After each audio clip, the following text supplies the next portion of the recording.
ചേട്ടന്റെ സിനിമകളൊക്കെ എടുക്കുകയാണെന്നുണ്ടെങ്കിൽ ഇപ്പോൾ കാലാതിവർത്തിയായിട്ട് മാറ്റങ്ങൾ വരും എന്ന് പറഞ്ഞാലും ഓരോ സിനിമകളും നമ്മൾ കാണുമ്പോൾ ഇപ്പോൾ ഇവർ വിവാഹിതരായാലും അതുപോലെ തന്നെ ഹാപ്പി ഹസ്ബൻഡ്സ് ആയാലും ഹസ്ബൻഡ്സ് ഇൻ ഗോവയായാലും എല്ലാത്തിലും ഏതൊരുവനും പടം കാണുമ്പോൾ ഇതെന്റെ ജീവിതത്തിൽ ഉണ്ടായിരുന്നോ എന്നൊരു തോന്നലിലേക്ക് ഒരു മിന്നലാട്ടം എന്തായാലും വന്നു പോവാറുണ്ട്. അതെന്തുകൊണ്ടാണ്? അപ്പൊ എനിക്ക് പലപ്പോഴും തോന്നിയിട്ടുണ്ട് ഇത് ഒരു കഥയല്ല, ഒരുത്തന്റെ ജീവിതം എടുത്ത് അങ്ങ് ദൃശ്യാവിഷ്കരിച്ചതാണോ എന്ന് തോന്നാറുണ്ട്. അങ്ങനെയാണോ ഈ കഥാതന്തുക്കൾ കിട്ടുന്നത്? ഹാപ്പി ഹസ്ബൻഡ്സ് അതൊരു റീമേക്കാണ്. അത് മറ്റൊരു ഭാഷയിൽ നിന്ന് ചാർലി ചാപ്ലിൻ എന്ന് പറയുന്ന തമിഴിൽ നിന്ന് വന്ന പല ഭാഷയിലും റീമേക്ക് ചെയ്തിട്ടുണ്ട്. അപ്പോൾ അത് അതിലൊക്കെ ഉള്ളതാണ്. പിന്നെ ഇത്തിരി കുടുംബകഥകൾ, കുടുംബത്തിൽ നർമ്മം കയറ്റുമ്പോൾ അത് പലർക്കും തോന്നാം. അത് ആര് ചെയ്താലും ഇപ്പൊ സത്യനന്ദിക്കാട് സിനിമകൾ ചെയ്യുമ്പോൾ അല്ല, അതൊക്കെ ഏത് വലിയവന്റെ ജീവിതത്തിലായാലും ചെറിയവന്റെ ജീവിതത്തിലായാലും ഇത്തരം ഘട്ടങ്ങളിലൂടെ അവൻ കടന്നു പോകും. അവൻ കടന്നു പോകുന്നതുകൊണ്ട് തന്നെ നമുക്ക് പലതും റിലേറ്റ് ചെയ്യാൻ പറ്റും. സത്യനന്ദിക്കാടിന്റെ സിനിമകൾ കാണുമ്പോൾ എല്ലാവർക്കും നമുക്ക് റിലേറ്റ് ചെയ്യാൻ പറ്റും. അപ്പോൾ ജീവനുള്ള സിനിമകളാണ്. പിന്നെ എനിക്ക് ക്ലൈമാക്സുകൾ ഇഷ്ടപ്പെട്ട സിമ്പിൾ ക്ലൈമാക്സ്. ഞാൻ അത്ഭുതത്തോടു കൂടി വീണ്ടും വീണ്ടും കാണുന്ന ഒരുപാട് ക്ലൈമാക്സുകളുണ്ട്.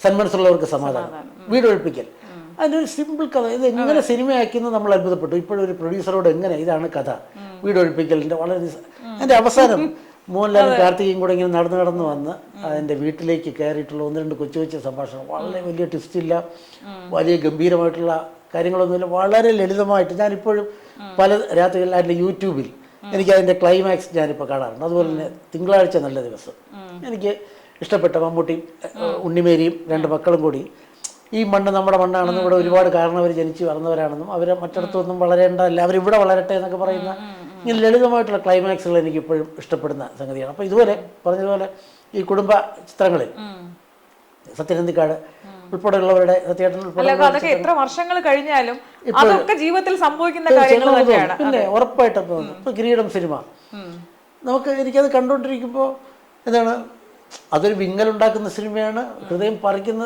സിനിമയാണ്. എന്നാലും ഹൃദയം പറിക്കുന്നതും വിങ്ങലുണ്ടാക്കുന്നതും നമ്മൾ വീണ്ടും കാണാൻ ആഗ്രഹിക്കുന്നത്, അതിലൊരു നമ്മൾക്ക് റിലേറ്റ് ചെയ്യുന്ന ഒരു സംഗതിയുണ്ട്, നമ്മളുടെ ഒരു ഘടകമുണ്ട്. അല്ലാതെ പിന്നെ നമ്മൾ കരയിക്കുന്ന സിനിമ നമുക്ക് കാണാൻ തോന്നുന്നില്ല, ചിരിപ്പിക്കുന്നതും ഒക്കെ. കരയിക്കുന്നത് നമ്മൾ കാണാൻ തോന്നിക്കുന്നെങ്കിൽ അത് നമ്മളുടെ മനസ്സിൽ നമ്മളുമായിട്ട് റിലേറ്റ് ചെയ്ത് കിടക്കുന്ന എന്തോ ഒരു ഭാവം അതിലുണ്ട് എന്നുള്ളതുകൊണ്ടാണ്. അപ്പോൾ ഇത് നർമ്മത്തിലൂടെ അവതരിപ്പിക്കുമ്പോൾ കൂടുതൽ മനസ്സുകളിലേക്ക് പെട്ടെന്ന് കയറി ചെല്ലും എന്നുള്ളതുകൊണ്ടാണോ ഈ നർമ്മത്തെ ഒരു ചാലക ശക്തിയാക്കി എടുക്കുന്നത്? എനിക്ക് വഴങ്ങുന്ന ഒരു വീഡിയോ അതായിരുന്നു, പണ്ടെഴുത്തിൽ വന്നു. അത് ആദ്യം ഇവർ വായതായാൽ അത് നർമ്മത്തിലൂടെ പറഞ്ഞു പോകാമെന്ന് വിചാരിച്ചു. അത് വിജയിച്ചു. ഞാൻ ചെയ്ത സീരിയലുകളെല്ലാം നർമ്മത്തിലായിരുന്നു, അതെല്ലാം ഏകദേശമൊക്കെ വിജയിച്ചതാണ്. അപ്പോൾ അങ്ങനെ എനിക്ക് വഴങ്ങുന്ന ഒരു മീഡിയം ആണ്. ഞാൻ സജീവമായിട്ട് അടുത്ത് ചെയ്യാൻ പോകുന്നത് ഒരു ത്രിൽ സ്വഭാവമുള്ള ഒരു സംഗതി. അതിൻ്റെ ഒരു ചർച്ച നടന്നുകൊണ്ടിരിക്കുകയാണ്. ഒരു പക്കത്തിൽ അതിലും ഒരു ലൈറ്റ് ഹ്യൂമറിൽ കൂടെ പോകുന്ന ഒരു ത്രിൽ സ്വഭാവമുള്ള ഒരു സിനിമയാണ്. അത് ഉടനെ പ്രതീക്ഷിക്കാമോ? വൈകാതെ തന്നെ ഉണ്ടാവും. കാരണം ഒരു ചെറിയൊരു ഗ്യാപ്പായി. അതെ, അപ്പൊ അത് കഴിഞ്ഞിട്ട് ഒരു ത്രില്ലിലേക്കാണ് നമ്മളെ കൂട്ടിക്കൊണ്ടു പോകുന്നത്. മിക്കവാറും ഒരു ത്രില്ലായിരിക്കും. ചിലപ്പോൾ അതിനു മുമ്പ് ഒരു ചെറിയ ഒരു ഹ്യൂമർ ഫിലിം ഉണ്ടായിരിക്കും. സിനിമയിൽ ഇങ്ങനെ നമ്മൾ ഈ കഥ എഴുതുമ്പോൾ ഓരോരുത്തരും മനസ്സിൽ കണ്ടുകൊണ്ടാണ് കഥ എഴുതാറുള്ളതെന്ന് പലരും പറഞ്ഞു കേട്ടിട്ടുണ്ട്. അത്തരത്തിൽ തന്നെയാണോ കഥ എഴുതുന്നത്? ഞാൻ എഴുതിയ ഏകദേശം എല്ലാ സിനിമകളിലും താരം ഇന്നതായിരിക്കും എന്ന് നേരത്തെ ഫിക്സ് ചെയ്തിട്ടാണ്. ഇപ്പം നേരത്തെ പറഞ്ഞ സകുടുംബം ശ്യാമള, ഉർവശി ആണെന്നറിയാം. അപ്പം പിന്നെ ഉർവശിയുടെ മാനരിസങ്ങൾ ആ കഥാപാത്രത്തിൽ എങ്ങനെ കൊണ്ടുവരാമെന്ന് നമ്മൾ ശ്രദ്ധിക്കും. രണ്ട് തരത്തിൽ എഴുതാറുണ്ട്. ചില ആൾക്കാർ നേരത്തെ തിരക്കഥ എഴുതുന്നു, അതിലാവശ്യമുള്ള ഒരു താരത്തിനെ കൊണ്ടുവരുന്നു.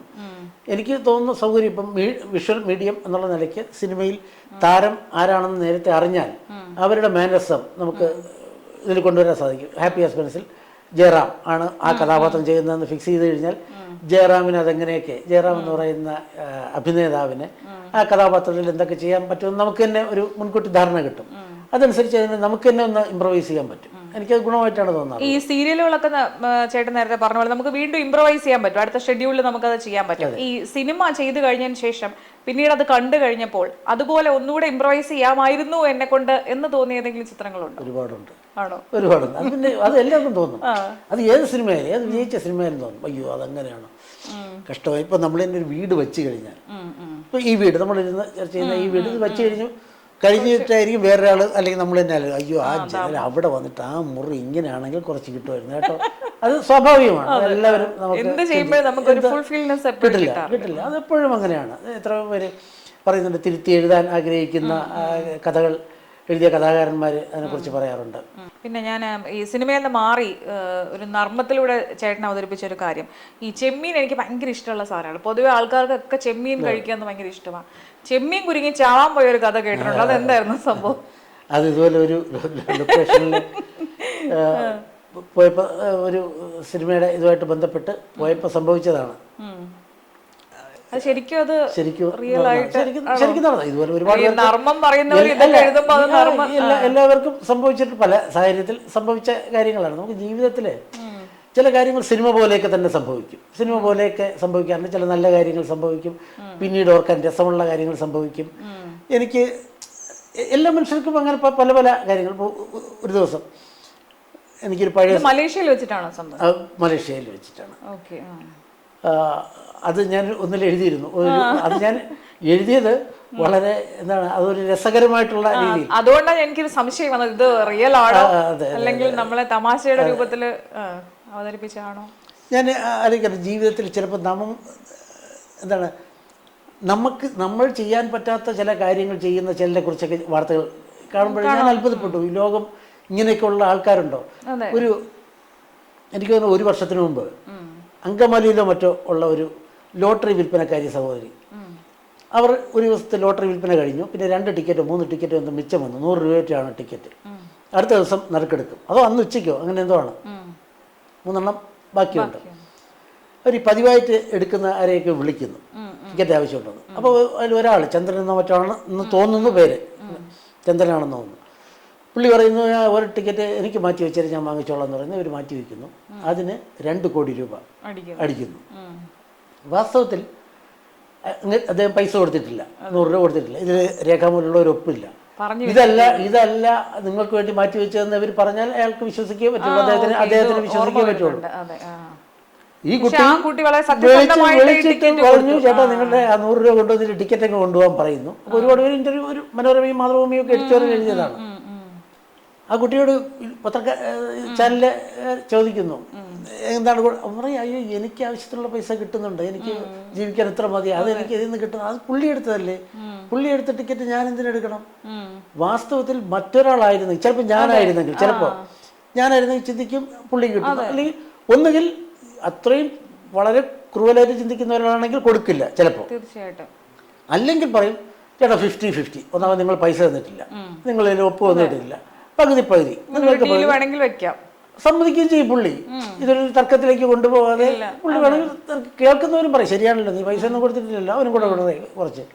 ഇത് ഈ പെൺകുട്ടി വളരെ നിസ്സാരമായിട്ട് നല്ല ചിരിക്കുന്നൊരു, വളരെ പ്ലസൻ്റാണ്, വളരെ പോസിറ്റീവായിട്ട് ജീവിതത്തെ കാണുന്ന ഒരു കുട്ടിയാണ്. എനിക്ക് പേര് ഓർമ്മ, പക്ഷെ ഞാൻ ഈ ഒരു അനുഭവം കണ്ടപ്പോൾ ഞാൻ മനസ്സിൽ വിചാരിച്ചിരുന്നു, ഈ സ്ഥാനത്ത് ഒരു പുരുഷനായിരുന്നെങ്കിൽ ചിലപ്പോൾ അവിടെ ഒരു ഡീല് വരുമ്പോഴേ ഈ സ്ത്രീ എത്ര സത്യസന്ധമായിട്ട് അത് കൊടുത്തു എന്ന് എനിക്ക് തോന്നി. പുരുഷനാണെങ്കിൽ അത് മനസ്സിന്റെയാണ്, അത് പുരുഷൻ സ്ത്രീ ഒന്നുമില്ല. കാരണം കഴിഞ്ഞ പ്രളയ സമയത്ത് നമ്മുടെ അവിടുത്തെ ഷോപ്പ് തുറന്നിട്ട് എല്ലാവരും ഇഷ്ടപ്പെട്ട അത് പുരുഷനായിരുന്നു. അപ്പൊ ഇങ്ങനെ ഉള്ള നന്മയുള്ള ആൾക്കാര് ഒരു ദിവസം രാത്രി ഞാനിങ്ങനെ എന്താണ് പണ്ട് എനിക്കൊരു യമഹ ബൈക്ക് ഉണ്ടായിരുന്നു, ഒരു ബ്ലാക്ക് യമഹ KCV 751. ഞാൻ നമ്പർ മറക്കൂല, പലയിടത്തും പോയിട്ടുള്ള. ഞാൻ ഇപ്പോഴും ആലോചിക്കുന്നത് ഇപ്പോൾ ആരുടെ കയ്യിലായിരിക്കുമോ അതെന്ന്. അപ്പോൾ അത് ഇങ്ങനെ ഓടിച്ചു വരുന്നു PTP നേർവഴി. എൻ്റെ ഒരു സുഹൃത്തിൻ്റെ വിവാഹം പാർട്ടി തലേന്നോ മറ്റോ ഒരു വിജനമായ ഒരു സ്ഥലത്ത് വെച്ച് ഇതിൻ്റെ പെട്രോൾ തീർന്നു. കാരണം പെട്രോൾ വർക്ക് ചെയ്യുന്നില്ലായിരുന്നു. ഉണ്ടോ ഇല്ലയോ, റിസർവ് ആണോ എന്നൊക്കെ അറിയാൻ പറ്റില്ലായിരുന്നു. ഞാനും വൈഫും മോനും ഉണ്ട്. ഇനി വളരെ PTP തുറന്ന ആ ഭാഗത്തുനിന്ന് വളരെ വിജനമായി കിടക്കുന്ന ഒരു ഏരിയ ആയിരുന്നു അന്ന്. ഞാൻ പറയുന്നത് ഒരു 30 വർഷത്തിന് മുമ്പുള്ള കാര്യമാണ്, ഒരു 28 വർഷത്തിനൊക്കെ മുമ്പുള്ള കാര്യം. ഇനി ഒരു 3 കിലോമീറ്ററെങ്കിലും ഉരുട്ടുക എന്നുള്ളതല്ല, വേറെ നിവൃത്തിയില്ല. ആട്ടോ ഒന്നും കിട്ടുന്നില്ല. രാത്രി ഒരു 10:30 മണിയൊറ്റായി. അപ്പോഴുണ്ട് ഒരു കക്ഷി, ഒരു ബുള്ളറ്റ് ബൈക്ക് വന്ന് അടുത്ത് നിൽക്കുന്നു. എന്ത് പറ്റിയെന്ന് ചോദിക്കുന്നു. ഞാൻ പറഞ്ഞു ഇങ്ങനെ പെട്രോൾ തീർന്നു. പുള്ളി പറഞ്ഞു 1 മിനിറ്റ് നിൽക്കാൻ പറഞ്ഞു. പുള്ളി എങ്ങോട്ടൊന്ന് നടക്കുന്നത് കണ്ടു. 5 മിനിറ്റായി 10 മിനിറ്റായി. പുള്ളി ഏതോ ഒരു വീട്ടിൽ നിന്ന് കുപ്പിയിൽ സംഘടിപ്പിച്ചു വരികയാണ്. വന്നിട്ട് പുള്ളിയുടെ ബൈക്കിൽ നിന്ന് പുള്ളി അധികം ഒന്നും സംസാരിക്കുന്നേ ഇല്ല. അങ്ങോട്ട് ചോദിക്കുന്നത് ഞാൻ ചോദിച്ചു, എന്നെക്കാൾ വളരെ മുതിർന്ന ഒരാളാണ്, ചേട്ടൻ്റെ പേരെന്താണ്? പേര് പറയുന്നു. വീണ്ടും ഇത് നിറയ്ക്കുന്നു, പെട്രോൾ ആവശ്യത്തിന് നിറയ്ക്കുന്നു. അപ്പം ഞാനും വൈഫും കുഞ്ഞുമോൻ നമ്മളിങ്ങനെ അത്ഭുതപ്പെട്ട് നിൽക്കുകയാണ്. അപ്പോൾ ചോദിച്ചതിന് എന്തോ ഉത്തരം അന്ന് പിന്നെ മൊബൈൽ വന്നിട്ടില്ല അക്കാലത്ത്. സെൽഫി എടുക്കുകയോ നാളെ പോസ്റ്റ് ചെയ്യാനോ ഒന്നും നിവർത്തിയില്ല. പുള്ളി പേര് ഫോൺ നമ്പർ ഒന്നും അത്ര ഫോണൊന്നും സജീവമായിട്ടില്ല. പുള്ളി അങ്ങ് ബൈക്ക് ഓടിച്ചൊക്കെ പോവുകയും ചെയ്തു. ഞങ്ങൾ അത്ഭുതപ്പെട്ടു പോയി. അവിടെയും ഞാൻ ആലോചിച്ചു, തലേന്ന് ഇതേ സമയത്ത് ഞാനും വൈഫും കൂടെയാണ് വരുന്നതെങ്കിൽ ഒരാൾ ഉരുട്ടിക്കൊണ്ട് പോകേണ്ടി വന്നാൽ ചിലപ്പോൾ നമ്മുടെ പെട്രോൾ ഉണ്ടെങ്കിൽ കൊടുക്കാമായിരിക്കും ചിലപ്പോൾ. അതല്ലാതെ നമ്മൾ തന്നെ നടന്ന് ഒരിടത്ത് ഒരു കുപ്പി വാങ്ങിച്ചു കൊണ്ട് വന്നിട്ട് ചെയ്യില്ല. അപ്പം ഞാനും വൈഫും കൂടെ ഇതിനെക്കുറിച്ച് പലപ്പോഴും പറയും. ഞാൻ വന്നിൽ എഴുതിയിരുന്നു. അപ്പോൾ ഇങ്ങനെ ഒരുപാട് കാര്യങ്ങൾ നിത്യജീവിതത്തിൽ ചെയ്യുന്നവർ ഇഷ്ടം പോലെ ഉണ്ട്. ഒരുപാട് അനുഭവങ്ങൾ നമുക്ക് ജീവിതത്തിൽ നിന്ന് തന്നെ രസകരമായിട്ടുള്ളതും കൗതുകമുള്ളതും ഓർമ്മിക്കുമ്പോൾ രസവും ഓർമ്മിക്കുമ്പോൾ സങ്കടവും ഒക്കെ തോന്നുന്ന ഒരുപാട് കാര്യങ്ങളുണ്ട്. സിനിമയെക്കുറിച്ച് ധാരാളമായിട്ട് ഇപ്പോൾ നമ്മൾ പറഞ്ഞു കഴിഞ്ഞു. അപ്പോൾ നമ്മുടെ ജീവിതത്തിലെ പല ഘടകങ്ങളും സിനിമയിലേക്ക് എത്തിച്ചേർന്നിട്ടുണ്ട്. സിനിമയിൽ നിന്ന് എന്തെങ്കിലും നമ്മുടെ ജീവിതത്തിലേക്ക് കൗതുകകരമായിട്ട് എന്തെങ്കിലും വന്നു ചേർന്നിട്ടുണ്ടോ? എനിക്ക് ഒരു പരിചയക്കാരനുണ്ട്. പുള്ളിയുടെ പേര് ഞാനിപ്പോൾ പറയുന്നില്ല. പറയത്തിന് ഞാൻ സെൻട്രൽ ജയിലിൽ അവരുടെ ഒരു പ്രസംഗത്തിന് പോയി. ഞാൻ ഇടയ്ക്കിടയ്ക്ക് നമ്മുടെ ഇത്തരം മേഖലയിലുള്ളപ്പോഴേ പോകുമല്ലോ. അതെല്ലാം കഴിഞ്ഞു. ഒരു 2 മാസം കഴിഞ്ഞു. രാവിലെ ഒരു 7:30-8 മണിയോ മറ്റാണ് വെല്ലടിക്കുന്ന ശബ്ദം കേട്ടു. പുറത്ത് നിന്നപ്പോൾ ഒരു ആൾ നിൽക്കുകയാണ്. ചിരിച്ചു. ഞാൻ പറഞ്ഞു, എന്നോട് പറഞ്ഞു ഒന്ന് പരിചയപ്പെടാൻ വന്നതാണ്. ഞാൻ പറഞ്ഞ അകത്ത് വരാൻ. ഇല്ല, ഞാൻ അകത്ത് വരുന്നില്ല, ഇവിടെ നിൽക്കാം എന്ന് പറഞ്ഞു. ഞാൻ ചോദിച്ചു, എന്താണ്? എൻ്റെ പേര് ഇന്നാരാണ്. ഞാൻ സാറ് ഇവിടെ സെൻട്രൽ ജയിലിൽ വന്നപ്പോൾ അവിടെ ഉണ്ടായിരുന്നു. ഞാനൊരു തടവ് കേസിലൊക്കെ പെട്ട് കിടക്കുകയായിരുന്നു. ഒന്നിലധികം കേസുണ്ട്, പല കേസുകളുണ്ട്. ഞാൻ പറഞ്ഞു, ഞാൻ ആലോചിച്ച് എന്തായിരിക്കും വന്നത്. അപ്പോൾ ഞാൻ പണ്ട് മുതലേ കൊച്ചുനാൾ മുതലേ എനിക്ക് സിനിമ എന്ന് പറഞ്ഞാൽ ഒരു വലിയ ഇതാണ്. എൻ്റെ ജീവിതം കൈവിട്ട് പോയത് തന്നെ അങ്ങനെയാണ്. സിനിമയുടെ കാര്യങ്ങൾക്ക് വേണ്ടിയാണ് ഞാൻ ആദ്യമായിട്ട് ഒരു കളവ് ചെയ്യുന്നതന്നെ, യാദൃച്ഛികമായിട്ട് ചെയ്യുന്നതന്നെ ഒരു സിനിമ കാണാനാണെന്നൊക്കെ പറഞ്ഞു. എനിക്ക് എന്തെങ്കിലും സിനിമയിൽ എവിടെയെങ്കിലും സാറേ, ഞാൻ പറഞ്ഞു എന്ന സമയം വളരെ, കാരണം ഞാനിപ്പോൾ സിനിമ പുതിയതായിട്ടൊന്നും ഇല്ല, എപ്പോഴെങ്കിലും ഇത് ചെയ്യുമ്പോൾ ഞാൻ ഓർമ്മിച്ചോളാം എന്ന് പറഞ്ഞു. അത് മതി, എനിക്ക് എപ്പോഴെങ്കിലും മതി. ഇത് പറഞ്ഞൊരു 3 വർഷമൊക്കെ ആയി. ഇപ്പോഴും ഇടയ്ക്കിടയ്ക്ക് പുള്ളി രാത്രി വിളിക്കും. രാത്രി അത് ഞാൻ പറഞ്ഞിട്ടുണ്ട്, നമുക്ക് ഇന്ന സമയത്ത് വിളിച്ച സൗകര്യമായിരിക്കും. പുള്ളി ആ സമയം മാത്രമേ വിളിക്കുള്ളൂ, 2 മിനിറ്റ് സംസാരിക്കും. അപ്പോൾ പുള്ളി പറയും, എന്നോട് സംസാരിക്കുമ്പോൾ കുറച്ച് കാര്യങ്ങൾ കേൾക്കുമ്പോൾ എനിക്കൊരു സന്തോഷം, ഒരാളെന്നെ ഓർമ്മിക്കുന്നുണ്ടല്ലോ. പുള്ളിക്ക് ഒരുപാട് കേസുകളുണ്ടെന്നാണ്. ബാക്കി കാര്യങ്ങൾ ഞാൻ പറഞ്ഞു, ഞാൻ ആ കാര്യങ്ങളെക്കുറിച്ച് ഞാൻ ഉപദേശിക്കും, അതെല്ലാം സ്വയം നവീകരിക്കേണ്ടതാണ്.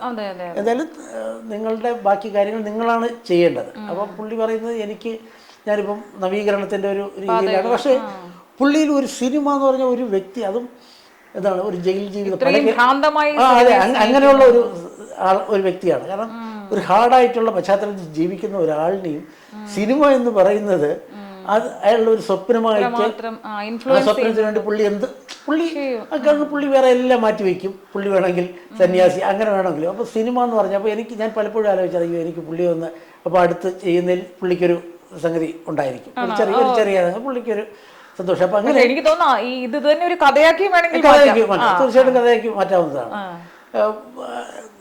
10-20 കേസൊക്കെ ഉണ്ടെന്നാണ് തോന്നുന്നത്. അപ്പം ഇപ്പോൾ അത് എന്നോട് സംസാരിക്കുമ്പോൾ പുള്ളിയുടെ വേറൊരു മുഖമാണ് ഞാൻ കാണുന്നത്. ചിലപ്പോൾ അയാളുടെ ജീവിതം ഇതിലൂടെ ചിലപ്പോൾ മാറി പറഞ്ഞേക്കാം.